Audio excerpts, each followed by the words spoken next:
Mbote na bino bandeko ezo ya bino mama Henriette Kilungu Shembo na pesi bino bambote mingi babizu na bino bakisaka 1+1 na YouTube na ba émission na biso bambote bizu awa siko na ene épisode 2 volume 2 ya fumbwa na biso ya kosanisa mbisi ya kokauka na mbinzo bamama bomona kinda o atala ki épisode 1 amona kindeke tubandaki tosokola ki mbinzo na biso avant kosokola mbizo tosokola ki maboko na biso tolata ki chapeau na biso oyo soko lingi chapeau te ba mama oki kozwata kitambala no kangi na mutu po soki tango présenter biloko na kolia ba mama ezala na suki te na kati siko to chaki biloko na biso to chaki ba mungwa to chaki mbisa kokauka to chaki mbisi to chaki poiro matungulu ai pilipili sikoyo tokomi siko na épisode 2 na biso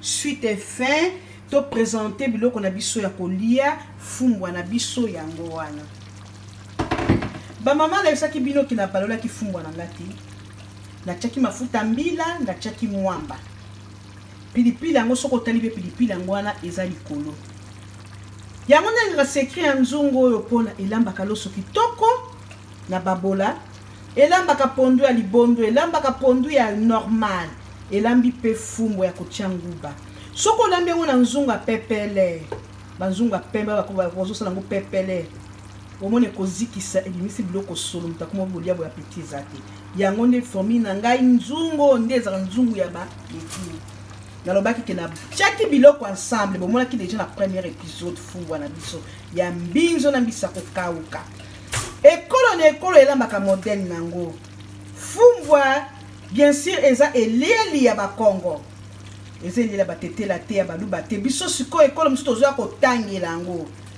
mutu siko akotangela yango kotala na simple po mutu asala yango simple ecomplike mutu te po ebaliaka yango ekolo nyonso te il faut que ça ndenga simple to sensa ki biloko nyonso to tie biloko nyonso taba mama mafuta yango moko ya mwa bina ya mbila et bon surtout tira mafuta ebele malade awa sikona lina balulango fumbwa na ngezi kite ba mama fumbwa na ngezi kite na sepeli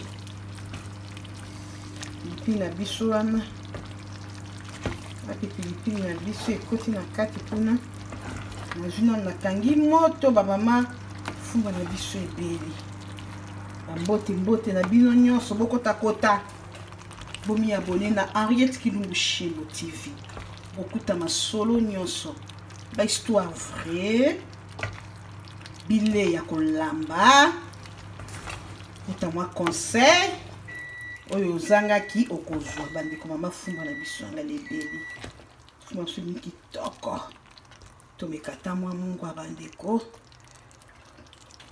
abanze ekoki nguba na tie tout d'abord yango moko ezaka na mungwa oya koyoka koliango eko amoni ekoki te akobakisa tozona mbelango pona paki tokoliango ekozala kitoko na kosi fumbwa na nga kuna na tia sani na ngai awa pona toka bien na toka fumbwa na nga na changer lutu ba mama poto ke mbang nazo toka fumbwa na nga siko ba mama fumbwa na nga yoyo okoki kolia na chango apa na moni molili fo mona kandeli na zoto yes Jansi ngomba ya kolia fumbwa nango okoki kolia ngo na kwanga soko za nango mama okoki kolia ngo pena nini fufu fumbwa ngo elengi tete ya lambi fumbwa o pa kolokota ndenge na lambaki akosala po balobi ekolo na ekolo ezaka na bilei nango mama tozo yekola olobi pe yekola kolamba oyo yebaki te okolokota kaka mwa pilipili na ekoti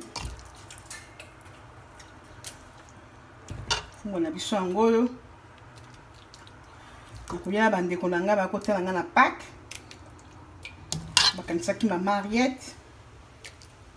Ma Mariette lezo mukola paki photo lia na yo. Boka moitié eza mingi po bato mingi balingaka fumbwa. Encore modèle na lambi. Baokata lolemo. Modèle na lambi baokata lolemo. Simple mais kitoko. Mbinzo ezalaka rare.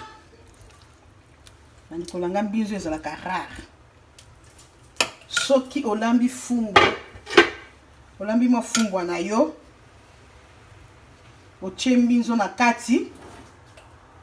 Bat balinga yango makasi mwaka bazopona kaka sa mbinzo. Bandeko fumbwa na ngai yango yo. Na réussir.